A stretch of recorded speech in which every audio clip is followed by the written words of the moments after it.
ये बड़ी विचित्र लीला है। जहां ऐसे महाभागवत ध्रुव जी, आगे चलकर उनके वंश में आता है। ध्रुव जी के पुत्र जो उत्कल जी थे, ध्रुव जी के परम धाम के बाद उनका अभिषेक किया गया, पर ये इतने बड़े महापुरुष थे कि ध्रुव जी ने तो अटल पदवी प्राप्त की और इन्होंने स्थिति प्राप्त की। घृणा हो गया राज्य से। जिस राज्य का 36,000 वर्ष तक सिंहासन में बैठकर ध्रुव जी ने पालन किया, इनको 36 दिन भी अच्छा नहीं लगा। उतर गए सिंहासन से और कहा मुझे नहीं चाहिए राजपाट। और ऐसी आत्मस्थिति श्री सुखदेव जी वर्णन करते हैं। निरंतर भजन के प्रभाव से वासना रूपी मल का नाश हो जाना और अखंड स्वरूप में स्थित हो जाना, ये महाराज उत्कल का हो गया। अखंड स्मृति भजन के प्रभाव से शुद्ध आत्मबोध को प्राप्त हो गए। आनंदमय सर्वत्र प्रशांत ब्रह्म की अनुभूति। सिंहासन को छोड़ दिया और मूर्खों की भांति गली में पड़े रहना, जो कोई कुछ दे दे तो खा लेना, कुछ उपदेश नहीं करना, पागलों का जैसा व्यवहार करना। बड़े बूढ़े मंत्रियों ने पागल घोषित कर दिया, यद्यपि वो प्रशांत ब्रह्म स्थिति को प्राप्त, जैसे जड़ भरत जी की, ऐसी उत्कल जी की स्थिति। इसलिए वो सर्वस्व त्याग कर अपने आत्मस्वरूप में स्थित पागलों जैसी रहने में। तो फिर बड़े बूढ़े और मंत्रियों ने भ्रमी पुत्र वत्स को राजा बनाया। 2 पत्नियां थी जी महाराज ध्रुव के। दूसरी पत्नी से जो उसको राजा बनाया।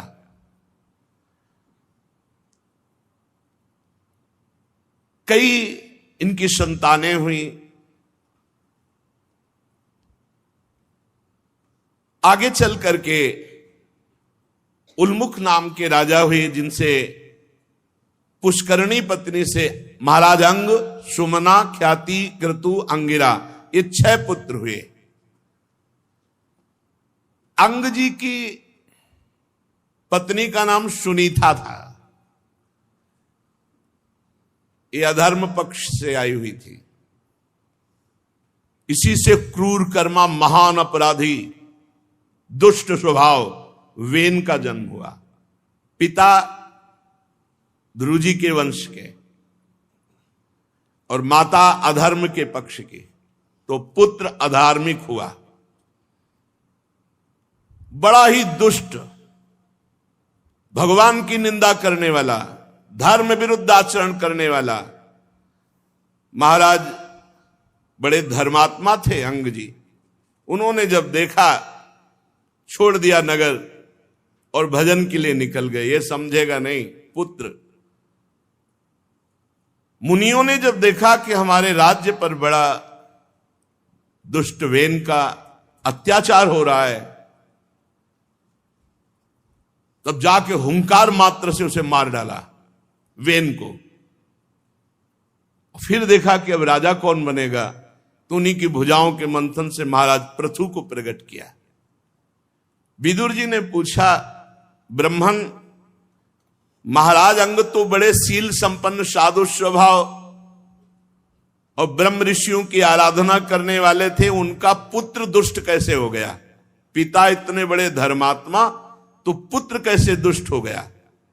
इतना दुष्ट कि उनको नगर छोड़कर वनवास करना पड़ा। और राजदंडधारी वेन का क्या अपराध कि परम दयालु मुनीश्वरों को क्रोध आया और उन्होंने मार डाला। इसलिए हम ये चरित्र विस्तार से सुनना चाहते हैं। मैत्रेय जी ने कहा, विदुर जी, एक बार राजर्षि अंग अश्वमेध यज्ञ का अनुष्ठान किया, लेकिन जो ही आहुति दी तो कोई देवता नहीं आया। ऋत्विजों ने विस्मित होकर कहा कि राजन, हम जो आहुतियां दे रहे हैं वो बड़ी शुद्ध हैं, कोई अपवित्र नहीं, और जो हम मंत्र बोल रहे हैं बड़े सामर्थ्यशाली हैं, हमारे जितने ब्रह्म ऋषि हो सब सामर्थ्यशाली हैं, पर कोई भी देवता आहुति स्वीकार नहीं कर रहा। ऋतुजों की बात सुनकर यजमान अंग को बहुत दुख हुआ। उन्होंने कहा कि ऐसा क्यों हो रहा है? तो उन्होंने कहा आपके पुत्र नहीं इसलिए। देखो, जिनके पुत्र नहीं है, भगवान के भजन में चित्त को जोड़ करके जीवन भगवान को अर्पित कर दो तो सब दुखों से मुक्त होकर भगवत प्राप्ति हो जाएगी। यदि भजन नहीं किया तो फिर बड़े गृहस्थ धर्म में नियम है शास्त्री, जिस गृहस्थ में रहते हुए भजन नहीं किया और पुत्र नहीं हुआ और धर्मयुक्त पुत्र नहीं हो तो उसे पुत नाम की नरक की प्राप्ति होती है। भगवान का भजन सब ऋणों से मुक्त कर देता है। यजमान अंग बड़े उदास हो गए कि पुत्र न होने के कारण यज्ञ भाग देवता नहीं स्वीकार कर रहे, मेरा क्या अपराध?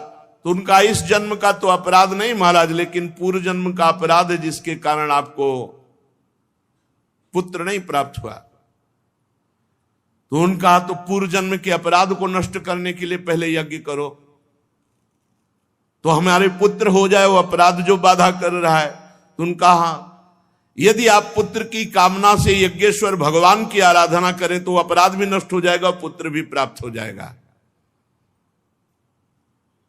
और जब भगवान का आह्वान करोगे तो देवताओं को अपने आप आ जाना पड़ेगा, इसलिए पहले यज्ञेश्वर भगवान श्री हरि की आराधना करो।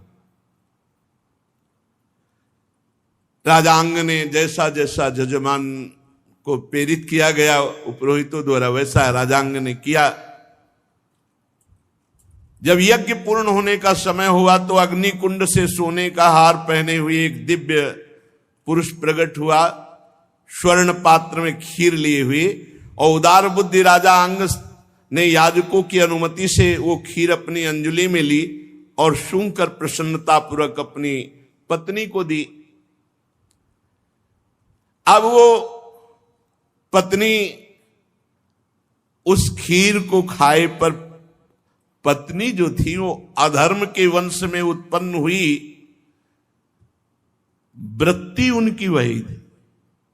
ध्यान देने का विषय है, इसलिए उनका पुत्र अधार्मिक हुआ। अगर माता गर्भवती है और जैसे विचार परायण है वैसे ही पुत्र पर संस्कार पड़ेंगे।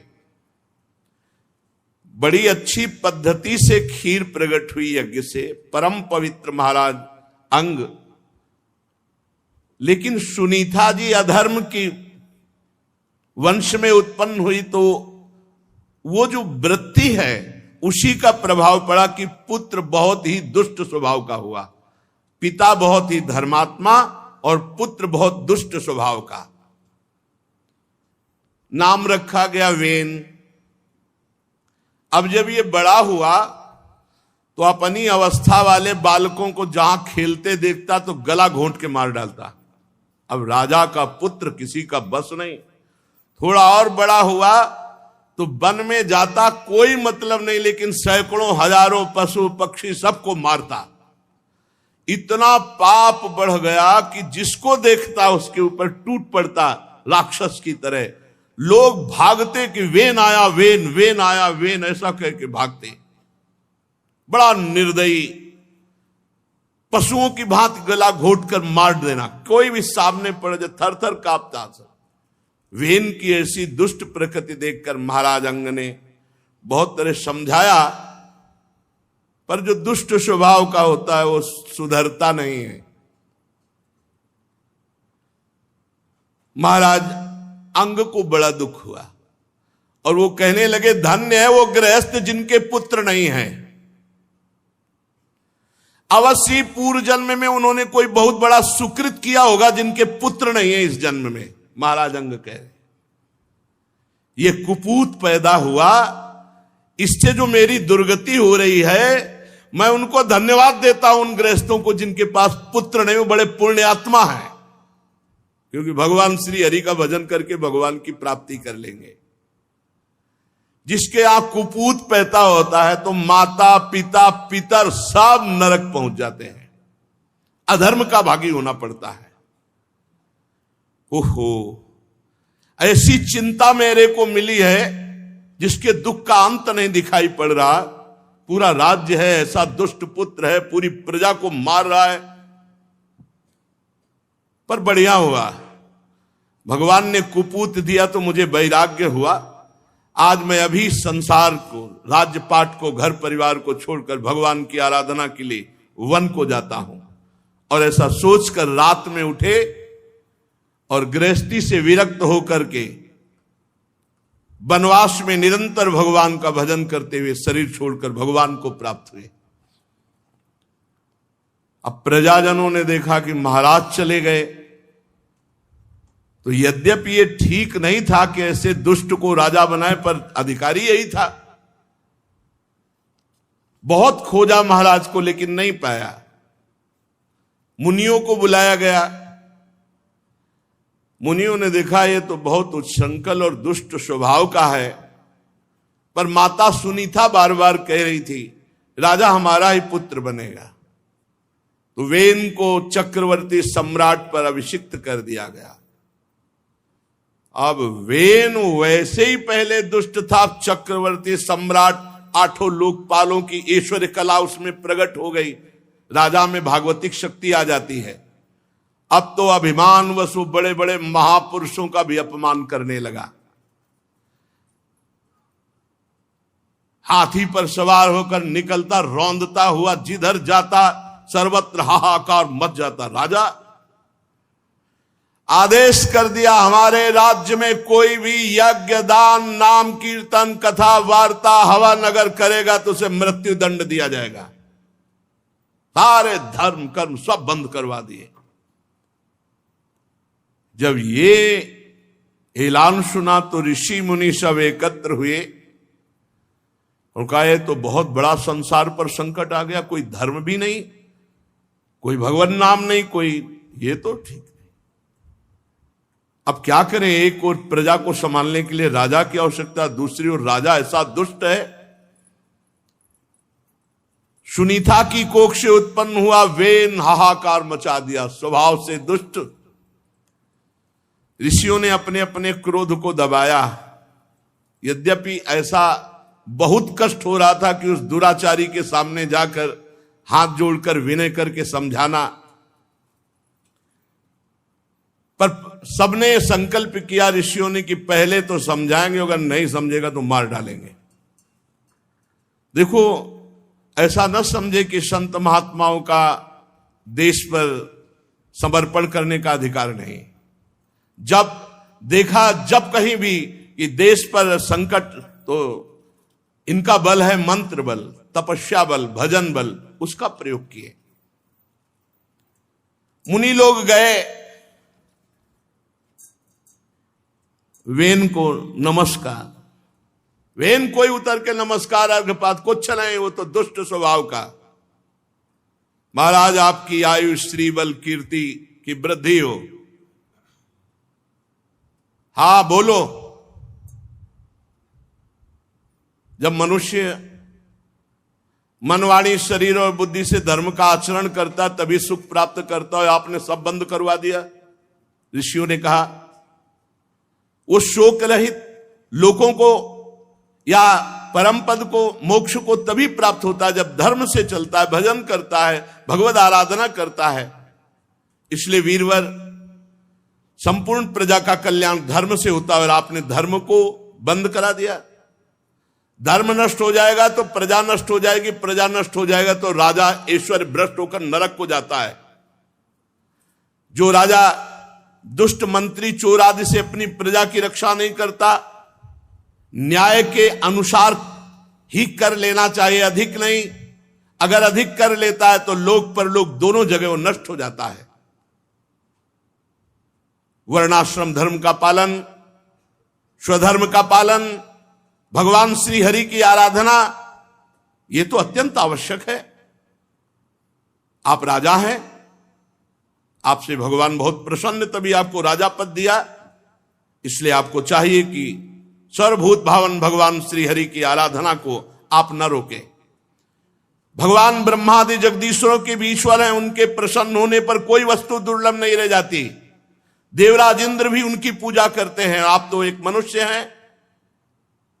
भगवान श्री हरि समस्त लोक लोकपाल यज्ञों के नियंता वेदत्रयी द्रव्य रूप तपः स्वरूप है। इसलिए महाराज आप अपनी उन्नति और देशवासियों की उन्नति के लिए आप भगवान का नाम जप, भगवत कीर्तन, भगवत आराधना, शास्त्र स्वाध्याय, यज्ञ आदि इनको मत रोकिए, नहीं तो आपका मंगल नहीं होगा। वेन ने कहा रे मूर्खो, बहुत दुष्ट स्वभाव का था, खेद है अधर्म की बातें करते हो। जो अपने पति को छोड़कर दूसरे को भजे उसे क्या कहते हैं? राजा परमेश्वर होता है। राजा का अनादर करने वाले को न लोक में सुख मिलता है न परलोक में। किसकी तपस्या करते हो, किसकी भक्ति करते हो? बहुत है बुरा स्वभाव। को यज्ञ पुरुषो नाम यत्र वो भक्ति रीदृषि। ऋषियों ने अपने क्रोध को दबाकर सब संगोष्ठी करके गए थे। उनका पापी कुमार्गामी, मैं अपने क्रोध को दबाकर तेरी विनय कर रहा था, तेरा अब शुक्र क्षीण हो चुका है। तूने मेरी प्रार्थना पर ध्यान नहीं दिया। कुमार्गामी, तू मुनियों का अपमान कर रहा है और हरि का अपमान कर रहा है, व्यर्थ की डींगे हाँक रहा है। सब ऋषियों ने मार डाला, बेन को मार डाला। ऐसा ना समझो ऋषि मुनियों के कमंडल में ताकत होती। 2 बूंद जल में जो अस्त्र शस्त्र से अग्नेयास्त्र वायुआस्त्र भी जहां काम न करे वहां 2 बूंद जल काम कर जाता है महात्माओं का। मार डालो इस स्वभाव से पापी दुष्ट को। दुराचारी सिंहासन के योग्य कदापि नहीं, जो भगवान और भक्तों की निंदा करता है। छिपा हुआ ऋषियों का क्रोध एकदम प्रकट हुआ और तत्काल मार डाला। सब ऋषि चले गए। अब सुनीता ने सुना मेरा पुत्र मारा गया, तो बड़ी औषधियों के द्वारा, कुछ ऐसी औषधियों का लेप है जो कई दिनों तक शव को सुरक्षित रखा जा सकता है। मुनिजन सरस्वती नदी में आचमन करके मंत्रानुष्ठान कर रहे थे कि देखा चोरों के दल आपस में बात की। ये कौन है? बोले तो डाकू लोग हैं। बोले तो प्रजा का बड़ा मंगल होगा क्योंकि राजा नहीं है। ऋषि लोग विचार किए कि अगर राजा नहीं तो अराजकता फैल जाएगी, फिर कौन किस पर। इसलिए इन चोरों से बचाने के लिए प्रजा के लिए राजा की आवश्यकता है। अब तपोबल का प्रयोग राजा के लिए करना पड़ेगा। फिर सब महात्मा इकट्ठे हुए।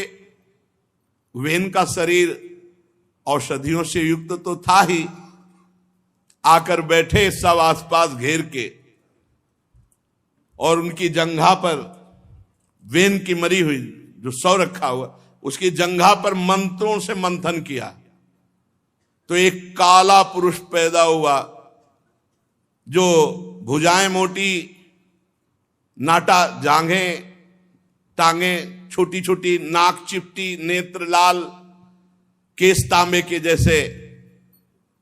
वो वेन का पाप था, प्रकट हुआ। इससे उनका निषीद, निषीद का मतलब होता है बैठ जा। फिर उनके स्थान बताए, नदियों का किनारा, जंगलों में ऐसे। तो वही नैषाद वंश की वहां से प्रवृत्ति। फिर भगवान का ध्यान किया और वेन की दाहिनी भुजा का मंथन किया। जे ही दाहिनी भुजा का मंथन किया तो भगवान का प्रादुर्भाव हुआ पृथु, और बाई भुजा का मंथन किया तो भगवान की जो दिव्य शक्ति है अर्ची जी, उनका प्रादुर्भाव हुआ। भगवान स्वयं प्रकट है। ये भगवान का देखो मुर्दे से प्रादुर्भाव हुआ। इसलिए कहा जाता कहो सो काम जहां प्रभु नहीं। वेन के 100 शरीर से भगवान का अवतार हो गया। भगवान पृथु अवतार दाहिनी भुजा से। इनमें जो पुरुष अपने सुयश का प्रथम विस्तार करने वाला परम यशस्वी महाराज पृथु नामक सम्राट हुए। और बहुत ही सुंदर भगवान की वामांग शक्ति अर्ची, वो भगवान के वामांग में विराजमान। पृथु और अर्ची जी का अवतार वेन की भुजाओं से हुआ, दाईं और बाईं भुजा से, ये भगवान का अवतार। बड़ा आश्चर्य है, कहीं से भी भगवान को प्रकट कर सकते हो, प्रेम हो, भाव हो, मंत्र हो, नाम जप हो। खंभे से भगवान का अवतार हो गया, चीर से भगवान का अवतार हो गया, द्रौपदी जी के चीरावतार भगवान। यहां देखो मुर्दे से भगवान का प्रादुर्भाव हो गया, मतलब मुर्दे में भी भगवान है। पृथु जी भगवान श्री हरि के अंश हैं, अर्ची जी लक्ष्मी जी के अंश से है। विदुर जी, उस समय ब्रह्म ऋषियों ने पृथु जी महाराज की स्तुति की, श्रेष्ठ गंधर्वों ने गुणगान किया, सिद्धों ने पुष्पों की वर्षा की, अप्सराएं नृत्य करने लगी, देवता शंख तुरही मृदंग दुंदुभी आदि बाजे बजाने लगे, समस्त देवता पितर सब स्तुति करने आए। जगत गुरु ब्रह्मा जी देवेश्वरों के साथ पधारे। देखो नाम लग गया, वेन कुमार महाराज पृथु। इसीलिए मुनिन का क्रोधो मुक्ति दातार। अगर संत महात्मा गुस्सा भी हो जाए तो मंगल हो जाता है। देखो वेन नरकगामी होता पक्का, लेकिन भगवान पृथु का अवतार महात्माओं ने ही मारा और महात्माओं ने ही तार दिया। क्या नाम लिखा गया? वेन कुमार महाराज पृथु। ये सौभाग्य मिला। वेदवादी ब्रह्म ऋषियों ने महाराज पृथु का अभिषेक किया। जो भी सामग्री सब अभिषेक की तत्काल एकत्रित की गई। महाराज पृथु का मंत्रों से राज्याभिषेक हुआ।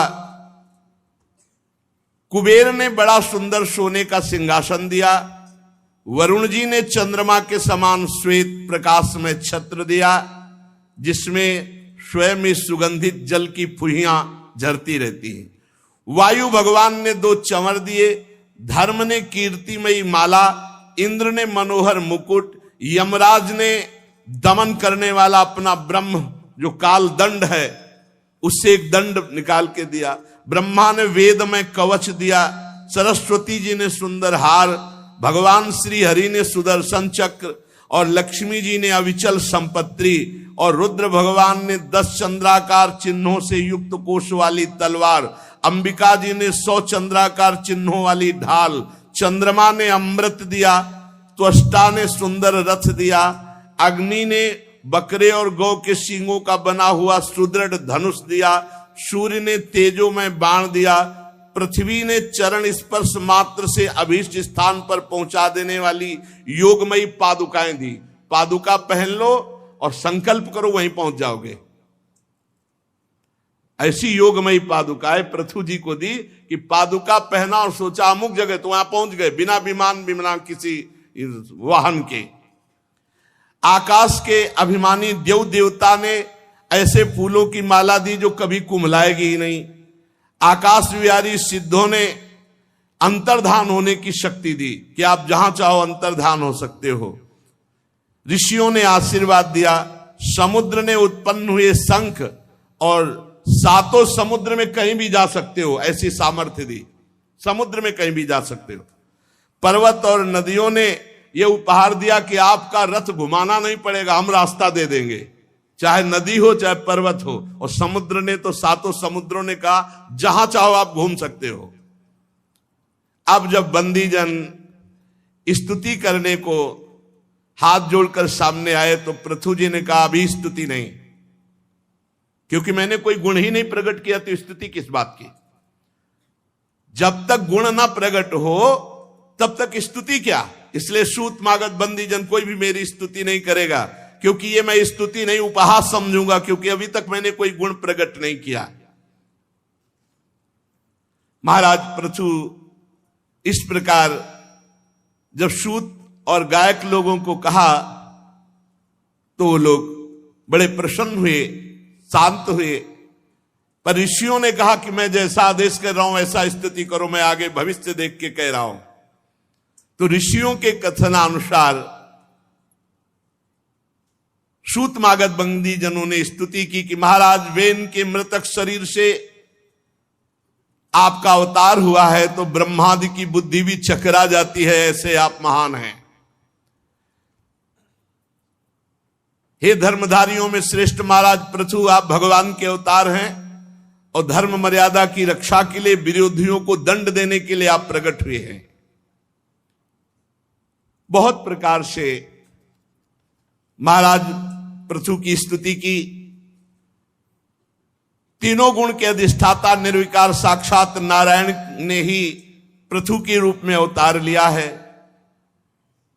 हे अद्वितीय सम्राट, आप जहां से सूर्य उदय होते हो, जहां से अस्त होते हैं, वहां तक आपका सब राज्य है। प्रजापालक राजाधिराज, आप संपूर्ण प्रजा का पालन करें।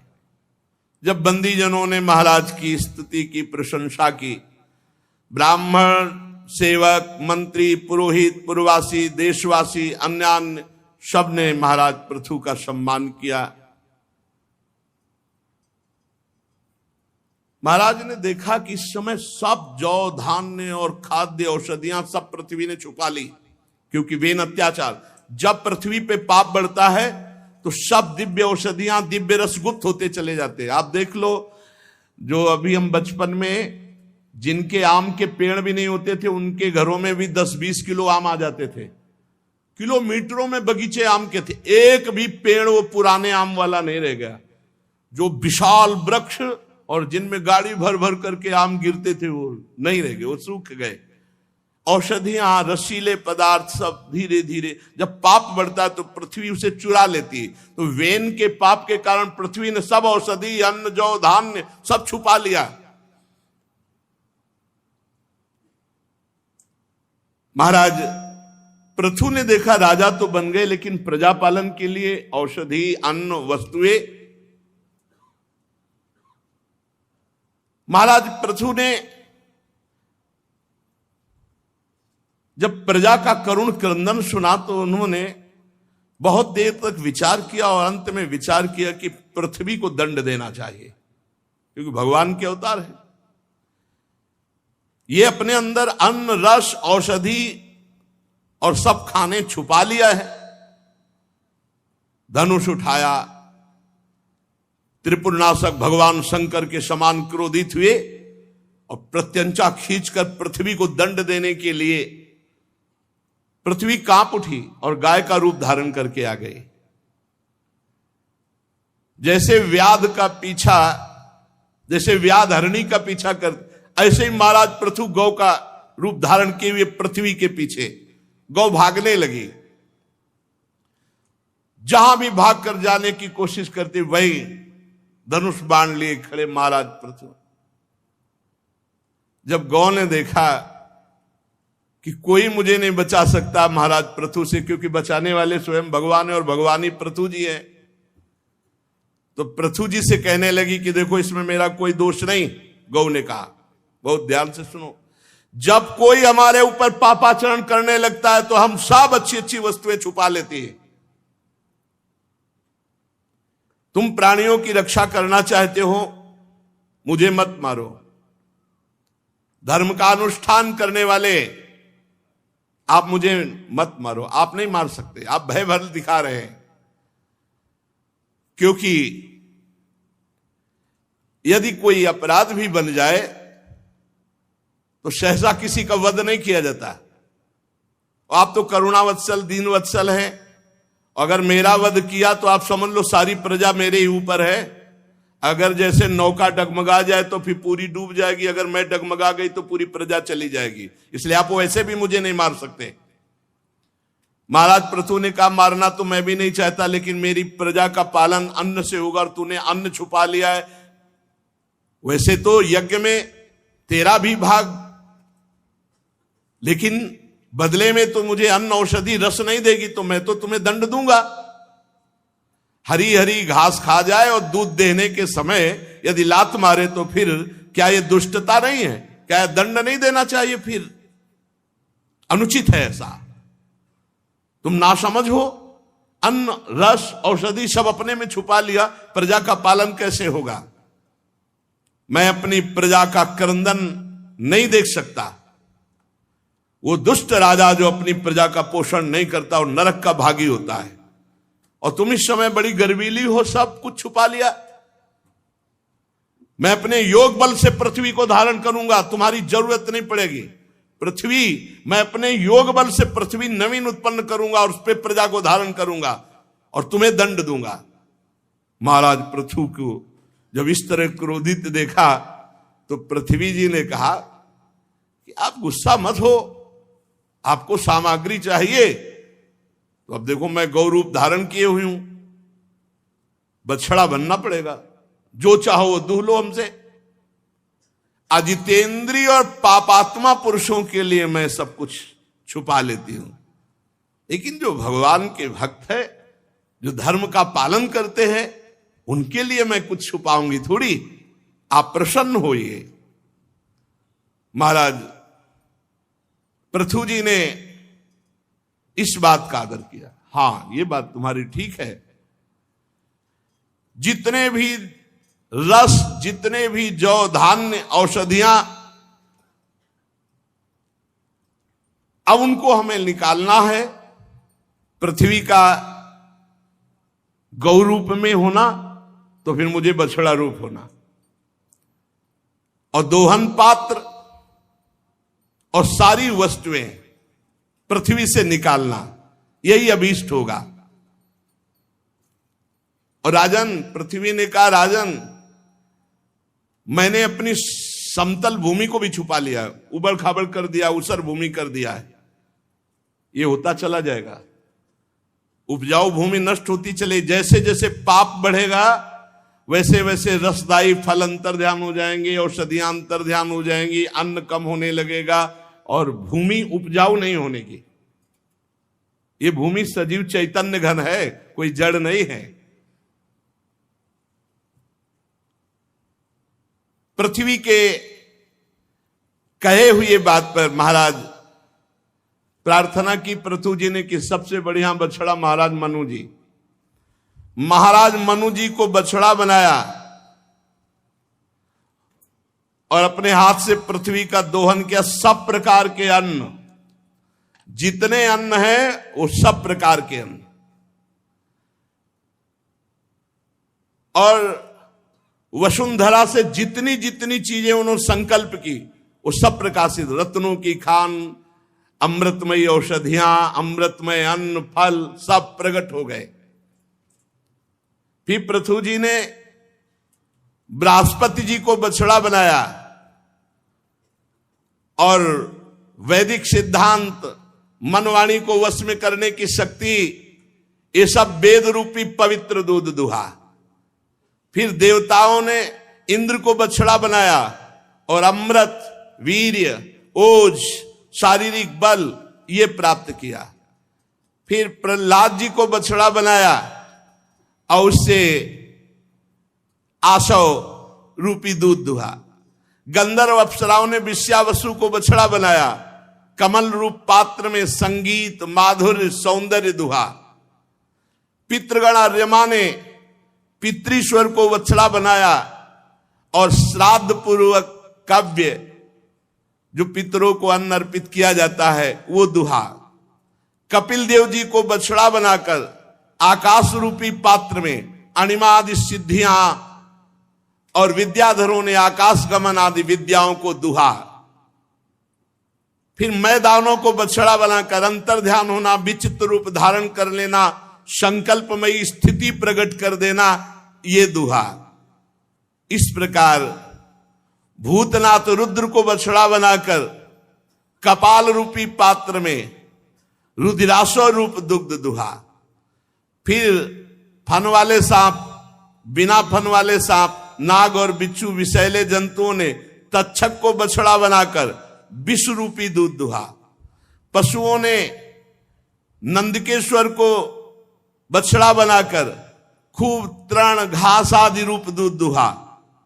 ऐसे ही सबके उपयोगी पदार्थ जितने भयभीत पृथ्वी से सब दुहे महाराज पृथु ने। भिन्न भिन्न प्रकार की वस्तुएं प्राप्त की। अब तो पृथ्वी सर्वकाम दुहा हो गई, चारों तरफ आनंद ही आनंद छा गया। सुंदर सुंदर खाने प्रकट होने लगी, रत्न की, अष्टधातुओं की, सब कुछ है इसी पृथ्वी में। ढेर सारा वैभव छुपा हुआ है। पाप जितना बढ़ता जाएगा उतनी पृथ्वी सब छुपाती चली जाएगी। पानी भी छुपा लेगी। और तो बात जाने दो आगे, पानी की देखो, पानी की समस्या आ गई। पहले कुआं का जो जल था उसमें ऐसी पौष्टिकता होती थी कि मतलब बहुत सी वस्तुएं जो हमें चाहिए वो कुआं के जल में होती थी। और कहीं धाराजू का जल मिले, गंगा यमुना, ये तो बहुत ही पौष्टिक ऐसा आता था। फिर हैंडपैप चला, हैंडपैप का भी समय गया, ये हालत हो गई। अभी तो 5000 वर्ष कलयुग के हुए और पाप बढ़ने दीजिए, पानी के लिए त्राहिमाम मच जाएगा। पहले इतने श्रद्धालु होते थे कि बड़े बड़े मटकों में जो है 2500 जगह प्याऊ लगे रहते थे। अब वो भी व्यवस्थाएं सब धीरे धीरे श्रद्धाएं कम हो रही। पानी की तो बड़ी व्यवस्था होती चली जा रही। अभी तो कम से कम सोच स्नान की और सब व्यवस्था के लिए भूमि से आ रहा है। कितना गहराई में, यहाँ यमुना जी है तब इतनी गहराई में, और बाहर तो कितनी गहराई में होगा। धीरे धीरे जल का धरातल, पृथ्वी जी सब चीज ले लेंगी। भजन नहीं होगा, धर्म नहीं होगा, पापाचरण खूब बढ़ेगा तो देख लेना औषधि, जल, भोजन सबकी समस्याएं आने लगेंगी। अब ये क्या बिजली स्थायी वस्तु है क्या? पानी से ही तो है ये, पानी से ही तो है ये।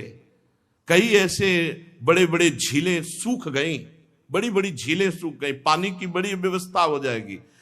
इसीलिए नाम जप करो, भजन करो। अभी अगर भजनानंदी संत ना हो तो अभी पता चल जाए जो पापाचरण हो रहा है ना, ये सब हाहाकार मचा दे। संत न होते जगत में तो जल जाता संसार, पक्का समझो।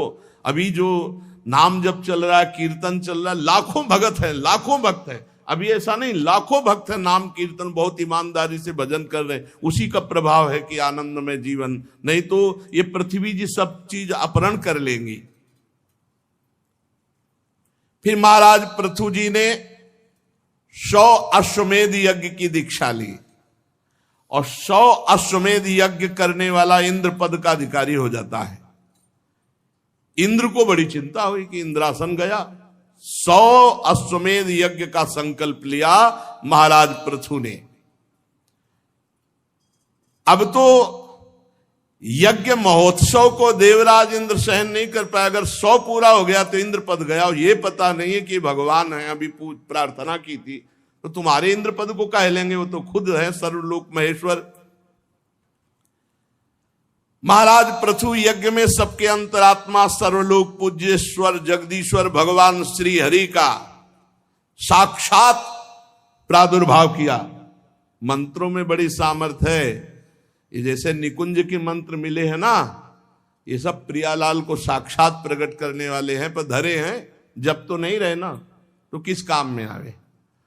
आपके पास चेक रखी है, बैंक में भजाओ नहीं, पैसा ला के खर्चा न करो तो चेक ही है, चेक क्या करोगे। ऐसे ये चेक है निकुंज की तुम्हारे पास, जो शरणागत मंत्र निज मंत्र। अब जपो नहीं, भजाओ नहीं उसमें, तो कहां से तुम्हें सुख का अनुभव होगा।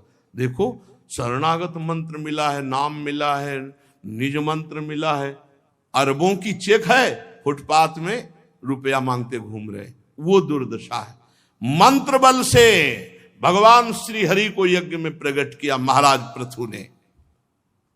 भगवान ब्रह्मा जी, भगवान देवादिदेव महादेव, समस्त लोकपाल सबको यज्ञ में। अरे मंत्र में बहुत बड़ी सामर्थ्य है, मंत्र में बहुत बड़ी सामर्थ्य। वो मंत्र जो प्रियालाल को अधीन करने वाले वही सब मिले, पर दुर्भाग्य है अब भजन नहीं करोगे, जपोगे नहीं, उसको हृदय में प्रकाशित नहीं करोगे तो कैसे।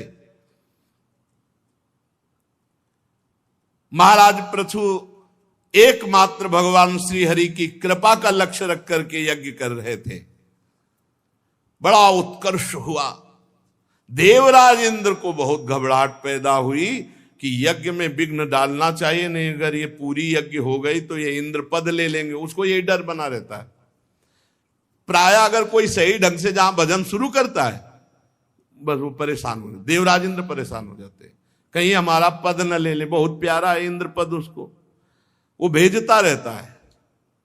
स्वर्ग की अप्सराएं नहीं, पहले तो मृत्यु लोक के भेजता है, अगर उन पर कोई विजय प्राप्त कर लिया तो फिर अप्सरा आदि देवलोक, फिर उन पर भी विजय प्राप्त कर लिया तो और षड्यंत्र रचता है। पर इतना नहीं करना पड़ता है, जो एक आध थप्पड़ में गिर जाए उसके लिए ब्रह्मास्त्र संधान की जरूरत नहीं पड़ती। मृत्यु लोक में ऐसे ऐसे उसी में बह जाता है प्रवाह में माया के, वो आगे नहीं। कोई बिरला ऐसा है, जैसे विश्वामित्र जी ने हिम्मत की और सब भोगों को छोड़कर भजन में लगे तो मेनका को भेज दिया, देखा कि नीचे के लोगों से तो गिरेंगे नहीं तो मेनका को भेज दिया। अब वहां भूल गए, बहुत विचित्र भगवान के। देवराज इंद्र डरता रहता है, साधक थोड़ा सा व्रत उपवास करे कि विघ्न डालने के लिए तैयार हो जाता है। देवराज इंद्र भयभीत हो जाते हैं, उसी अनुसार भेजते देवता। गोस्वामी जी लिखे, जो ही आप सही ढंग से चलना शुरू करोगे, इंद्री द्वार झरो खन्नाना, बैठे देवता कर कर थाना, आवत देखें विषय बयारी, तुरते दे की वाड़ उघारी। तो देवता लोगों ने विचार किया कि अब कैसे विधान बने, तो उनका जरूरत नहीं है, तुम नियम लगाए रहो, हम नियम के अंतर्गत जो है पोल पैदा कर देंगे, वहीं से इंद्रियों को भ्रष्ट करने का मार्ग। बड़ा विचित्र भगवान का। देवराज इंद्र को बड़ी घबराहट, जब कोई भगवत मार्ग में चलता है तो देवराज इंद्र को बड़ी घबराहट होती है कि ये हमारा जो है कहीं इंद्रासन न ले ले। अब जो यज्ञ का आराधन करने के लिए घोड़ा चुना गया था, तो देवराज इंद्र ने घोड़ा अपहरण कर लिया और अपहरण किया पाखंड वेश धारण। पाखंड कहते पाप का खंड। वेश था धर्मात्मा का। देखो पाखंड का मतलब क्या होता है, भेष है धर्मात्मा का, आचरण है दुरात्मा का, उसी को पाखंडी कहते हैं, उसी को पाखंड कहते हैं। और घोड़े को लेकर के भागे तो अत्रि ऋषि की दृष्टि पड़ गई। उन्होंने महाराज पृथु के पुत्र से कहा, पकड़ो ये पाखंडी घोड़े को लिए जा रहा है। अरे खड़ा रहे दुष्ट, रुक जा। पर महाराज पृथु पुत्र ने देखा कि भेष संत का, सुंदर जटाएं, भस्म धारण किए हुए वस्त्र, साधु का, हाथ जोड़ लिया और लौट कर आए और अत्रि जी से कहा कि महाराज वो तो संत है, संत पर हम बाण नहीं चला सकते। अरे उनका संत नहीं, इंद्र है, कपटी भेष धारण करके पाखंड का वो घोड़े को अपहरण कर, अगर घोड़ा अपहरण हो गया तो यज्ञ का जो संकल्प है वो अधूरा रह जाएगा, तुम्हें तुरंत मार डालना चाहिए ऐसे पाखंडी को। अत्रि मुनि ने जब ऐसा कहा तो पृथु कुमार क्रोध में भर गए, और जब इंद्र ने देखा तो वो जैसे रावण के ऊपर जटायु टूट पड़ा हो ऐसे, तो घोड़ा छोड़ दिया और वो भेष छोड़ दिया, अंतर ध्यान हो गए। ये इसी को पाखंड कहते हैं कि हम भगवत वेश धारण किए हैं और आचरण वेश के विरुद्ध है, उसे पाखंड वेश कहते हैं। विजिताश्व नाम रखा महाराज पृथु के पुत्र का। घोड़े को यूप में बांध दिया करके, यज्ञ मंडप में जो खंभा होता है उसे यूप कहते हैं।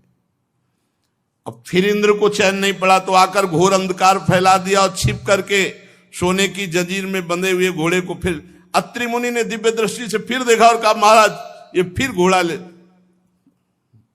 पृथु पुत्र ने जब नजदीक जाके देखा तो कपाल धारण किए हुए भिक्षुक रूप, तो प्रहार नहीं किया, क्योंकि ऋषि का आदेश होने पर ही प्रहार हो सकता है। अत्रि जी के वापस पास आए, उन्होंने कहा वो तो कोई कपाली दिव्य विरक्त है। तो उन्होंने कहा नहीं, वो इंद्र ही है, भेष बना करके आया है। फिर वो भेष छोड़ा और फिर वो अंतर ध्यान हो गए। उस बंद बुद्धि इंद्र ने जो जो निंदित वेश छोड़ा वो सब पाखंड कहा गया, पाप का खंड। इसलिए वो कभी नग्न, कभी रक्तांबर, कभी कापालिक ऐसे वेश धारण करता गया। ये जो भगवत विमुख लोग हैं ये वेश धारण करके इनका दुरुपयोग करते हैं, इसीलिए पाखंड कहा जाता है। महाराज जब पृथु को ये पता चला कि बार बार देवराज इंद्र ऐसा, वो जितने वेश धारण किए वो सब पाखंड रूप, मतलब वही वेश धारण करके क्रोध धारण किया महाराज पृथु ने के पाखंड फैला रहा है, बार बार घोड़े का अपहरण कर रहा है। तो उन्होंने कहा ठीक है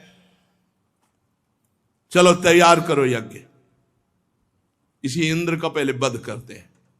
मंत्रों में बड़ी सामर्थ्य है। जिस समय महाराज जन्मेजय जी यज्ञ कर रहे थे तो हजारों सर्पों की आहुति हो गई, तक्षक नहीं आया। तो पूछा ब्राह्मणों से, ब्रह्म ऋषियों से, तक्षक नहीं आया? बोले नहीं आएगा। बोले क्यों? बोले देवराज इंद्र के पावे में लिपटा हुआ। तो बोले मंत्रानुष्ठान करो, मैं देवराज के सहित इंद्र के सिंहासन सहित स्वाहा बोलो। बोले आज्ञा करो।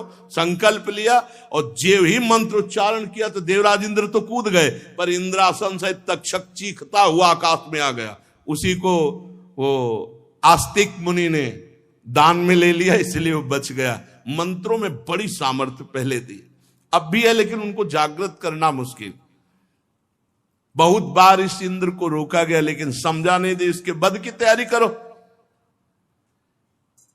यज्ञ दीक्षा ले लेने पर शास्त्र विहित किसी का वध करना उचित नहीं है। इस यज्ञ कार्य में विघ्न डालने वाला आपका शत्रु इंद्र तो आपको इस सुयस से ही मारा गया, निस्तेज है। महाराज आप आदेश करोगे तो फिर हम हवन में स्वाहा बोलते ही देवराज इंद्र को भस्म कर देंगे। यह कितनी मंत्रों में त्रिभुवनपति देवराज इंद्र को, जबकि अग्नि उनके नीचे है, उनका आदेश पालन करते हैं, पर कह रहे हैं हम अमोघ मंत्र के द्वारा यही बुलाकर उनको देवराज इंद्र को भस्म कर देंगे स्वाहा। तो जैसे आहुति नहीं होती ऐसे भस्म हो जाएंगे देवराज। महाराज पृथु ने कहा करो आवाहन, करो स्वाहा, बहुत उपद्रव कर रहा है देवराज इंद्र। जे भी मंत्र पढ़ना शुरू किया तो ब्रह्मा जी आ गए। भाई ऐसा लगा देवराज इंद्र को स्वाहा बोल दोगे? ऐसा नहीं, आज तक ऐसा किसी याज्ञ के लिए नहीं किया, ऐसा ना करो। ब्रह्मा जी ने वो संकल्प, तुम्हें इंद्र का वध नहीं करना, ये इंद्र यज्ञ के प्रधान देवता है, आप देवता ही को भस्म कर दोगे। आप यज्ञ में इंद्र को जो मारना चाहते हैं वो मत मारिए। ब्रह्मा जी ने, यह कितनी सामर्थ्य मंत्रों में। इंद्र क्या भगवान अधीन हो जाते हैं, भगवान पीछे पीछे डोलते हैं। अब मंत्र मिल गया तभी तो कहा जाता है गुरु ने जो दे दिया उससे बढ़कर हमारे पर कुछ गुरु को देने के लिए नहीं, क्योंकि गुरु ने इष्ट को अधीन करने वाला मंत्र दे दिया। अब भजन ही नहीं है तो क्या होगा बताओ? भजन नहीं तो क्या, जब जप नहीं तो क्या होगा? महाराज इंद्र ने बड़ा पाखंड पैदा कर दिया। ये जो वेश बनाए हैं ये पाखंडी लोग इस वेश का आश्रय लेकर बड़ा पापाचरण करेंगे। अब इंद्र का भय भी जाता रहे और आप भी प्रसन्न रहें। महाराज पृथु आप 100वीं यज्ञ पूर्ण मत करें, 99 रहने दें। आपको कोई इंद्र पद तो चाहिए नहीं, आप तो मोक्ष धर्म को जानने वाले हैं, इसलिए यज्ञों के अनुष्ठान की आपको आवश्यकता नहीं, आप रोक दीजिए। आपका मंगल हो और इंद्र भी जीवित रहे, बचा रहे। गजब है, भगवान के मंत्रों में कितनी सामर्थ्य है कि इंद्र को भी स्वाहा बोलने की तैयारी हो गई थी, स्वाहा हो जाता देवराज इंद्र। भगवान ब्रह्मा जी ने समझाया ये यज्ञ रहने दो, 100वीं यज्ञ पूर्ति मत करो, 99 रहने दो, यज्ञ बंद कर दो। अब संसार में बहुत से लोग इंद्र के द्वारा धरे हुए पाप के खंड पाखंड को खींचते हुए अपने ऊपर धारण करेंगे और भगवान से विमुख आचरण चलाएंगे। इसलिए बड़ा विचित्र है, नहीं समझ में आता कि क्या पाखंड है, क्या सत्य मार्ग है। बिना भगवत प्रेमी महात्माओं के, ब्रह्मबोध महात्माओं के समझे में नहीं आता। ये इंद्र के द्वारा रचे हुए जो पाखंड पथ हैं, ये अधर्म से युक्त हैं, इनको कभी धारण नहीं करना चाहिए। लोक गुरु भगवान ब्रह्मा जी ने महाराज पृथु को ऐसा समझाया। फिर देवराज इंद्र को बुलाया और कहा मित्रता करो पृथु जी से। पृथु जी से उन्होंने आकर के क्षमा मांगी, मित्रता की। समझो देवराज इंद्र आके क्षमा, भगवत आराधना में बड़ा बल है। ऐसा ना समझो कि तुम सबको, किसी को भी साधन में लगोगे, देवता कहीं बाहर नहीं, यहीं बैठे हुए हैं सब देवता।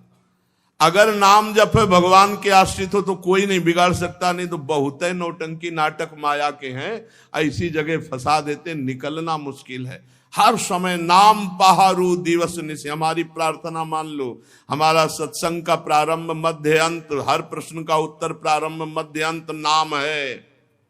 कलयुग केवल नाम आधारा। नाम जप करोगे कोई भी आपको परास्त नहीं कर सकता। नाम जप नहीं करोगे तो बड़े बड़ों की सत प्राप्ति में वो विघ्न डालने वाले दैवी शक्तियां, देवता हैं। ये बहुत विचित्र है, बहुत विचित्र। बहुत सावधानी से चलो, बड़ा आकर्षण है। आपको लगेगा सुखी हो जाएंगे, महादुखी हो जाओगे। विषय चुगा जिन चुगय मन, इस पर ध्यान दीजिए, इसको लिख लीजिए, इसको याद कर लीजिए। विषय चुगा जिन चुगय मन, चुगत कछुक सुख होए, फिर फांसी ऐसी परे तेसम दुख।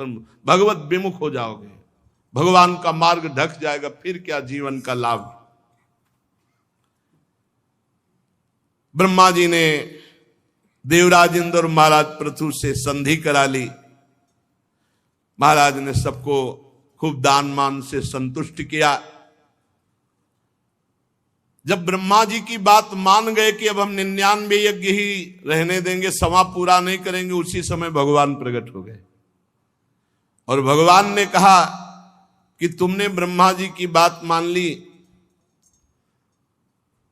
100 यज्ञ से जो होना था वो हो गया। तुमने क्षमा कर दिया देवराज इंद्र को।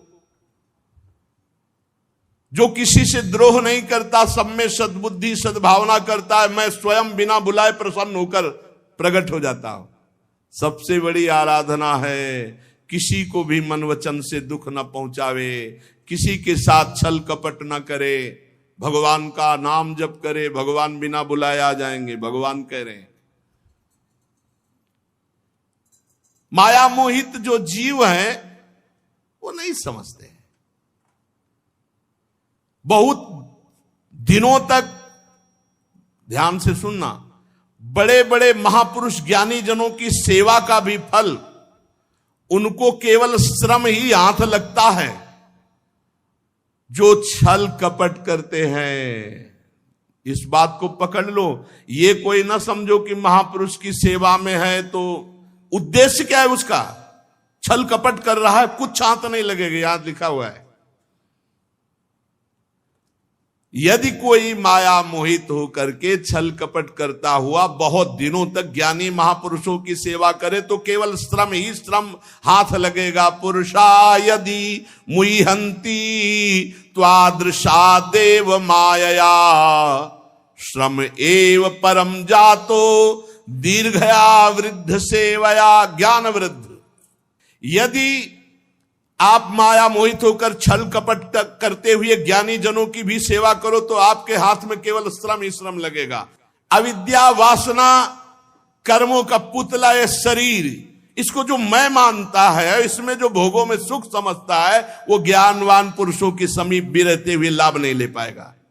उनकी आज्ञा पर चलना होता है, उनके प्रति समर्पण होता है, दिखावा नहीं होता है। भगवत प्रेमी महात्मा या संत या भगवान के श्री विग्रह की सेवा तभी सफल होती है। भगवान कपिल देव जी अपनी सेवा के लिए कहते हैं, यदि कोई मेरे श्री विग्रह की सेवा करता है और बाहर छल कपट द्वेष करता है, मैं इस सबकी आत्मा के रूप में हूं, उसकी सेवा ऐसी जैसे राख में किया हुआ हवन, कुछ नहीं। ऐसा होना तो फिर क्या है, मनमानी आचरण बहुत है, पर्याप्त है। नहीं, मन को मार करके सेवक सुख चाह, मान भिखारी, सेवक और सुख, बिल्कुल विपरीत बात है। इस प्रकार जो इस शरीर में ये आसक्त नहीं है, वो विवेकी पुरुष घर पुत्र धन आदि में ममता कैसे रख सकता है? इसलिए एक शुद्ध परमात्मा, स्वयं प्रकाश, गुणों का स्वामी, सर्वव्यापक, आवरण शून्य, सबका साक्षी, आप शरीर से अलग आपके पास है, उसको पकड़ लो। शुद्ध परमात्मा आपके पास का मतलब शीशा हटा लो, वो आप ही आप है। शीशा है तो आपके पास है, ऐसा बोला जाता है। अंतःकरण धर्म है तो आपके पास है, और अंतःकरण धर्म लय हुआ तो आप ही आप है, दूसरा नहीं। जो पुरुष देह स्थित आत्म तत्व को जान जाता है, वो प्रकृति में रहते हुए भी प्रकृति से कभी लिप्त नहीं होता। यह प्राप्त किया जाता है गुरुजनों से। भोग सामग्रियों की बाहुल्यता में रहते हुए भी किसी भी भोग का कोई प्रभाव नहीं। राजन, जो पुरुष, बहुत ध्यान दीजिए, किसी भी कामना को रख करके किसी महापुरुष या भगवान श्री हरि की आराधना करेगा तो उसी कामना की पूर्ति होगी, उसी कामना की पूर्ति होगी। आपने पीछे याद हो अल्लजी और कोल्लजी का चरित्र सुना था।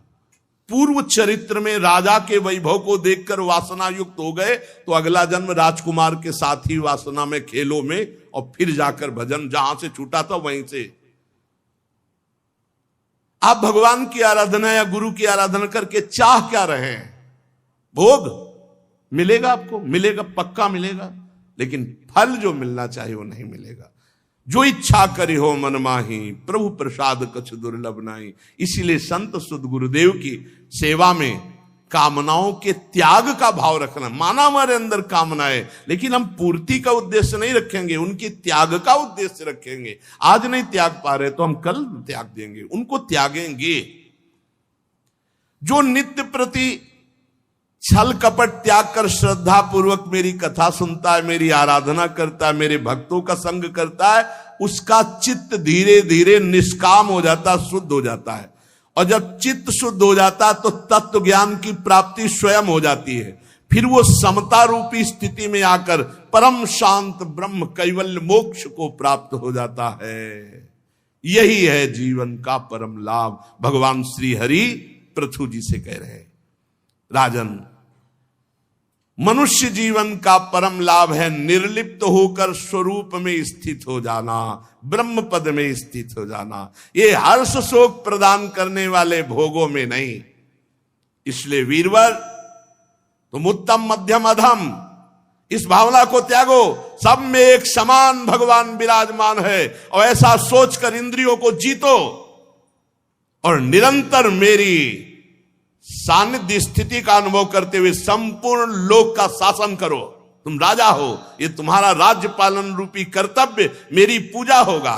और जो राजा धर्म पूर्वक प्रजा का पालन करता है तो प्रजा के किए हुए भजन साधन पुण्य का 6ठा भाग राजा को प्राप्त होता है। राजा वैसे ही भगवत प्राप्त हो जाता है।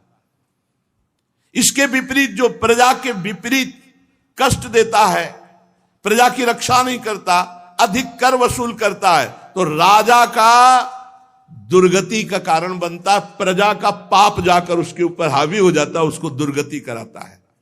इसलिए तुम श्रेष्ठ ऋषियों की सम्मति लो। किससे सलाह लेनी चाहिए? श्रेष्ठ महापुरुषों से। और धर्म का पालन करते हुए कहीं भी आसक्त ना हो, न्यायपूर्वक प्रजा का पालन करो। देखो, इसका फल होगा कि एक दिन तुम्हारे यहां कोई महापुरुष आएंगे जिनका नाम सनक सनंदन सनातन सनत कुमार है। और जब तुम उनके दर्शन करोगे, भगवान कह रहे हैं, और जब उनसे सत्संग करोगे, तब तुमको मेरे स्वरूप का बोध हो जाएगा। भगवान सामने खड़े। पहले संतों का समागम, तब भगवान की प्राप्ति का जो तत्व स्वरूप है वो। अच्छा, तुम्हारी जो इच्छा हो वरदान मांग लो। मैं जिस पे प्रसन्न होता हूं उसे वरदान जरूर देता हूं, मांगो। महाराज पृथु ने कहा कि प्रभु, अभी तो हमने आपको प्रणाम नहीं किया, चरणों पे साष्टांग लौट गए, प्रेम पूर्ण हृदय से अश्रु प्रवाह करते हुए भगवान के चरणों में मस्तक रख दिया, चरण पकड़े।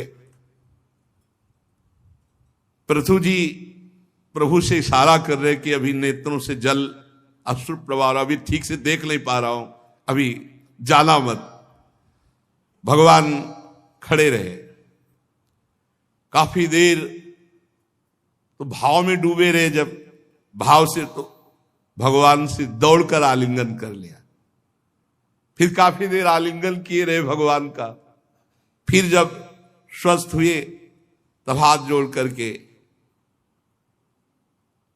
भगवान को देखा कि एक हाथ गरुड़ पर ऐसे रखे हुए भगवान कृपा पूर्वक महाराज पृथु की तरफ।